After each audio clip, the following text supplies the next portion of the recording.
ele se validava na performance dele.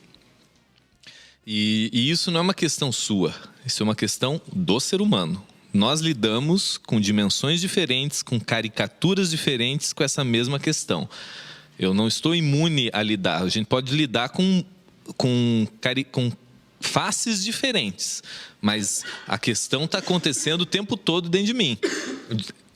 Mas é mais difícil para a pessoa que vem de um processo de justiça própria, vamos dizer assim, de uma vida muito correta, de uma vida muito organizada, se perdoar, porque no final ela está dizendo assim: como que eu fui capaz de fazer isso?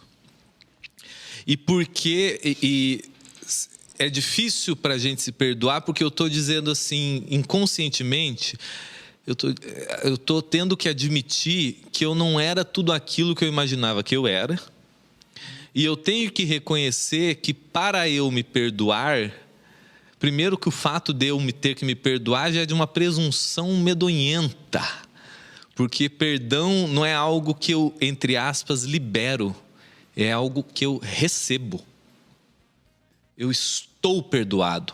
Ponto. Acabou a conversa. Perdão é um dom. Eu não conquistei, eu não mereci, eu não mereço. Não diz respeito a algo que simplesmente eu estou, mas eu sou perdoado. Isso demanda de nós aquele silêncio reverente de falar: cara, isso é a verdade sobre mim. Eu sou perdoado. E antes a gente está o tempo todo estimulado a bancar o nosso perdão. Tá bom, eu até acredito que lá no início, como a minha vida era uma bagunça, Deus deu um jeito. Mas agora sou eu que banco o processo. Sou eu que, no início, eu era perdoado por graça. Agora eu mereço ser perdoado. Porque olha, gente, eu sou... Como é que eu não mereceria ser perdoado? Tipo, o maior, que se encaixa no maior desafio, que é descansar. Exato, porque tudo vem desse processo. Por que a cura ela é pela fé? Não é pela fé do que dessa lógica simplista, mas é de fé. Andar pela fé, quando o Evangelho fala que o justo anda pela fé, significa que o justo anda confiando não em si. Eu não confio mais em mim, eu confio naquele que me alcançou. Eu não olho mais para mim, eu olho para aquele que me alcançou. Porque a lógica se o justo passa, aquele que pela fé se sabe justo, começa a provar vida, aquele que pelo dinheiro, pelo sexo, pela política, pela religião tenta se justificar, o que ele começa a provar dentro dele? Desordem, morte. Então, para eu confiar nesse perdão, eu tenho que parar de olhar para o meu umbigo. Porque arrependimento faz parte. Mudança de vida faz parte. Tudo isso faz parte, mas nada disso é o que me fez ser perdoado. A lógica é que até eu só me arrependo porque eu fui perdoado. Eu só me arrependo porque eu fui perdoado. O meu arrependimento é fruto da bondade de Deus. Romanos 2 fala: ou não sabeis vós que a bondade de Deus produz arrependimento. O fato de eu estar sofrendo internamente pelo mal que eu fiz ou eu fiz contra mim ou contra os outros, já é sinal de que eu já estou perdoado. Eu só estou pedindo perdão porque eu fui perdoado. Deus não se reconciliou comigo porque eu pedi perdão para Ele.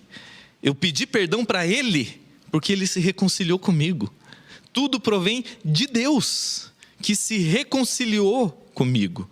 Então, quando eu entendo isso, eu proclamo perdão para que você, então, abra espaço seguro no seu coração para você se arrepender. Então, até esse me perdoar é uma falácia que a nossa mente de autoajuda criou para a não admissão da nossa justiça própria, arrogante, que não é capaz de olhar para o espelho e falar: cara, você não merece. Ponto. Se silencie, olhe para a cruz e fala: eu me glorio não mais em mim mesmo, apenas na cruz de Cristo. Eu olho para aquilo e falo: foi para mim. Amém. Ponto e final. Enquanto eu não entendo perdão nessa categoria visceral, poderosa, unilateral e escandalosa da graça de Deus, que fazia pessoas tropeçarem, por isso que o Evangelho e Cristo é chamado de pedra de tropeço, porque a arrogância humana sempre tropeça nisso. Então, quando eu percebo que eu estou tropeçando na minha própria arrogância, não é o fato de eu ser muito justo que eu não me perdoo. E eu não falo isso por sua causa, eu falo por minha causa. Eu também já fiz coisas contra mim mesmo e contra o meu próximo que eu vi que o meu sofrimento não tinha nada a ver com Deus. Tinha a ver com a minha arrogância presunçosa de estar com raiva de mim, porque eu tinha feito aquela coisa. E o meu coração não experimentou a cura pacificadora enquanto eu não admiti, sobretudo, que eu estava tropeçando na minha própria arrogância. Que a minha angústia tinha a ver muito mais com a minha presunção de que eu era merecedor e eu estava frustrado, do que de eu olhar e falar assim: obrigado, eu estou perdoado.